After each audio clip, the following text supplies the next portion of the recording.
Genèse 3,15 dit, je mettrai l'inimitié entre toi et la femme, entre ta postérité et sa postérité. Elle t'écrasera la tête et tu lui blesseras le talon. C'est ce qu'on appelle le proto-évangile, le premier évangile. Ce verset introduit deux éléments jusque-là inconnus dans le jardin d'Éden. Éléments qui sont à la base du christianisme. La malédiction sur l'humanité à cause du péché d'Adam.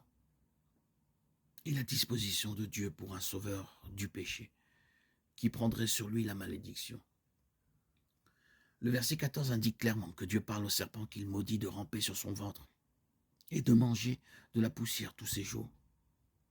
Au verset 15, Dieu passe de la condamnation du serpent à celle de celui qui l'a vidé, Satan. Il maudit Satan d'être en guerre éternelle contre l'humanité, décrite comme la descendance de la femme. La femme en question est au sens général Ève elle-même, dont toute la descendance serait à jamais harcelée par Satan et ses sbires. Le péché entre alors dans la race humaine et les ravages du péché et ses conséquences se répercutent sur nous aujourd'hui.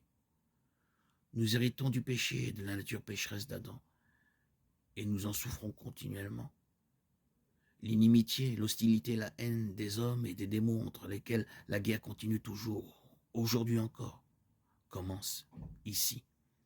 Les mauvais anges et aussi les hommes méchants sont appelés serpents et même une race de vipères, Matthieu, chapitre 3, verset 7. Et ils font la guerre au peuple de Dieu, la semence de l'Église qui est haïe et persécutée par eux. Et il en est ainsi depuis cette affaire du jardin jusqu'à nos jours.